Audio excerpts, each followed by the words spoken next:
Republicans worked this week to discredit special counsel Robert Mueller following his indictment against President Donald Trump's former national security advisor Michael Flynn last Friday. Yet legal experts argue that Flynn's indictment provides protection for Mueller against Republican attacks on his credibility, even as Trump continues to charge that there is a witch hunt underway. Any attempt by President Trump to fire Mueller after Flynn pleaded guilty to lying to the FBI would lead to a groundswell. Michael Weinstein, a former Department of Justice prosecutor who practices at the law firm Kohlschatz, told Bloomberg Businessweek on Thursday. Keep up with this story and more by subscribing now. It would look so objectionable, like the Saturday Night Massacre with Nixon, Weinstein said, referring to President Richard Nixon's efforts to quash the Watergate investigation. Mueller is attempting to determine whether Trump's campaign worked with Russia to interfere in the 2016 election and if the president obstructed justice and tried to derail an FBI investigation into the matter. Some prominent Republicans have criticized the special counsel.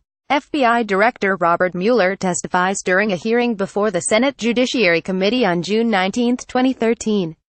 Alex Wong, Getty Images. Mueller is corrupt. The senior FBI is corrupt. The system is corrupt, former Republican Speaker of the House Newt Gingrich told Fox News host Laura Ingraham on Wednesday night. In May, Gingrich called Mueller a superb choice to be special counsel because his reputation is impeccable for honesty and integrity. Now he and other Republicans want the investigation over. At a press conference Wednesday, members of the hard-right Republican Freedom Caucus questioned whether Mueller's investigation is nonpartisan after the New York Times revealed last weekend that senior investigator Peter Strzok was removed from the team for sending text messages with anti-Trump political views. Read more. Is the Mueller probe biased against Trump? FBI director says agents are allowed political opinions. The question really is, if Mueller was doing such a great job on investigating the Russian collusion, why could he have not found the conflict of interest within their own agency, asked Freedom Caucus leader Congressman Mark Meadows. During a House Judiciary Committee hearing on Thursday, Republicans also hammered FBI Director Christopher Wray on his agency's political impartiality. At the very least, the FBI's reputation as an impartial, non-political agency has been called into question recently. Representative Bob Goodlatte, the Republican chairman of the committee, said after the Strzok revelations. Last weekend, Trump tweeted that the agency's reputation is in tatters, and some commentators have speculated that the president may try to end the probe, evoking comparisons with Nixon's attempts to thwart investigations into the Watergate scandal. On Saturday, October 20, 1973, Nixon ordered Attorney General Elliot Richardson to fire Special Prosecutor Archibald Cox after Cox subpoenaed taped conversations made in the Oval Office. Richardson refused and resigned in protest. Deputy Attorney General William Ruckelshaus House did the same after Nixon ordered him to fire Cox. Next in line, Solicitor General of the United States Robert Bork fired Cox, and the event became known as the Saturday Night Massacre.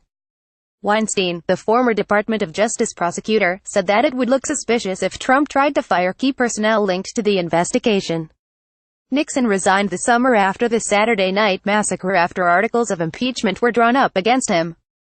On Wednesday, Deputy U.S. Attorney General Rod Rosenstein, who appointed Mueller as special counsel, told NBC News he is satisfied with Mueller's work. Rosenstein is responsible for the case after Attorney General Jeff Sessions recused himself from the Russia investigation because of his involvement in the Trump campaign. Rosenstein said he was unable to comment why on an ongoing investigation, but added, "What the American people will see is only if and when a case is charged. And there are several cases that have been charged to date. At least 4 people, including Flynn and Trump's former campaign chairman Paul Manafort, have been charged in the investigation so far." Former Trump campaign foreign policy advisor George Papadopoulos has also pleaded guilty to lying to the FBI. If Trump were to attempt to fire Mueller, he could be accused of orchestrating a cover-up as the investigation probes deeper into his closest circle of advisors. None of the cases that have been opened so far would end with Mueller's dismissal. Any rational prosecutor would realize that, in this political environment, laying down a few markers would be a good way of fending off criticism that the prosecutors are burning through money and not accomplishing anything. Samuel Buell, a former federal prosecutor turned Duke Law School professor, told Bloomberg. Mueller's investigation has gathered evidence that could form the basis of cases at the state level as well, which Trump couldn't pardon, legal experts have said. The charges would also give Mueller ammunition if he filed a wrongful dismissal lawsuit. Former Justice Department spokesman Matthew Miller told The Washington Post that the goal of Republicans is to delegitimize Mueller in such a way that he can either be fired or can be ignored if he concludes the president broke the law.